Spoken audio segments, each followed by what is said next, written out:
Week 8 is in the books, so that means it's time to hit those waiver wires to find players that could add value to the back end of your rosters. And quick note, I am going to be referencing rostership percentages in this video, and those are coming from roster data from 1,700 Dynasty leagues on MFL, basically a 50-50 split of one quarterback in Superflex, all the minimum of 20-man rosters. So I'm not pulling these names out of nowhere, but it is possible that some or even all of these guys are already rostered in your leagues. But for the most part, there are hundreds of leagues out there where these guys are on waiver wires right now. First and foremost, I want to highlight just a couple players that are highly rostered, but they're not exactly 100% rostered that I think need to be, and that includes Will Levis, of course, from the quarterback for the Tennessee Titans, Mitchell Trubisky, quarterback for the Pittsburgh Steelers, Taylor Heineke, quarterback for the Atlanta Falcons, Rico Dowdle, running back for the Dallas Cowboys, Jeff Wilson, running back for the Miami Dolphins, and Trey McBride, tight end for the Arizona Cardinals. Again, all guys that are rostered very heavily in over 95% of Dynasty leagues out there, but not exactly 100%. So double check your waiver wires and immediately add those guys if they are available. All right, now the biggest news of the week was obviously Kirk Cousins tearing his Achilles tendon, which is just a complete story in and of itself for Dynasty and the implications for the Vikings offense. But for the purposes of the Dynasty waiver wire,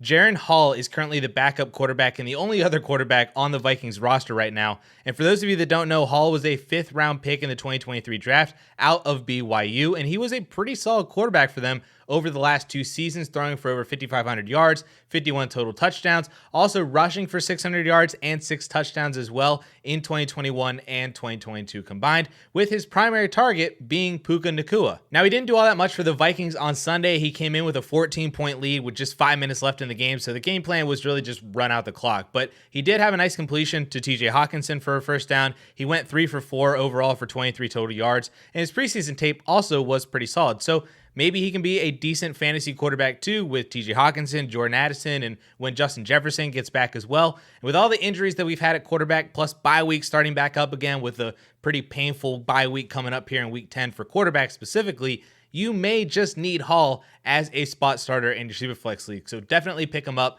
especially if you're very desperate at quarterback. But speaking of all the quarterback injuries, I just want to take this time again to mention that it is still ridiculous that Carson Wentz is a free agent. I mean, the Vikings are literally in playoff contention, and if they wanted to keep going that route, they could opt to sign Carson Wentz as a more solidified starter than a rookie quarterback. The Jets have been talking about getting Aaron Rodgers back for a playoff run, but then they keep trotting out Zach Wilson for their bottom 10 scoring offense in the league. Desmond Ridder just got hurt. Deshaun Watson hasn't played in like a month, and the Giants had to play Danny DeVito or whoever the heck it was. So I'm still holding on to Carson Wentz shares for Dynasty. I'm picking him up in Superflex leagues where he is still available because he is a good fantasy quarterback when he plays, and I think that there's opportunity for him to potentially get some playing time in the league right now. All right, now a repeat name from last week. I just wanted to reiterate that Demario Douglas should not be on any waiver wires. He was picked up very heavily last week. He's rostered in over 95% of leagues on MFL, but I just need to reiterate that if you are one of the 5% of leagues on MFL, or if he's available in your sleeper league or anything like that,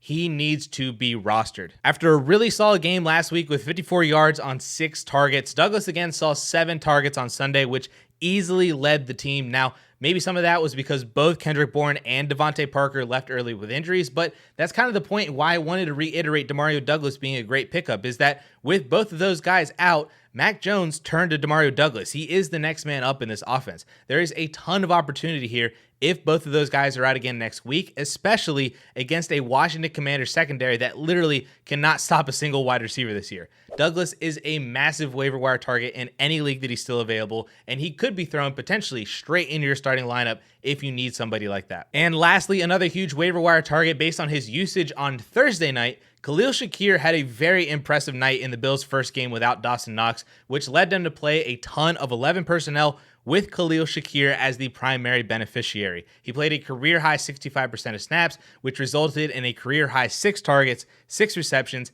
and 92 yards. He is a very good second-year wide receiver, and if he's going to start playing more with Dawson Knox out, he's not only worth a pickup in Dynasty, but potentially a spot in your lineup if this usage continues over the next week or so. But if you're a Dynasty fantasy football player and you're not subscribed to this channel, please do so, as we're going to be dropping Dynasty-specific content all season long. And if you haven't watched it yet, I made a video talking through a few Dynasty buy lows right now that you guys can target in your trades, which you can check out that video right up here.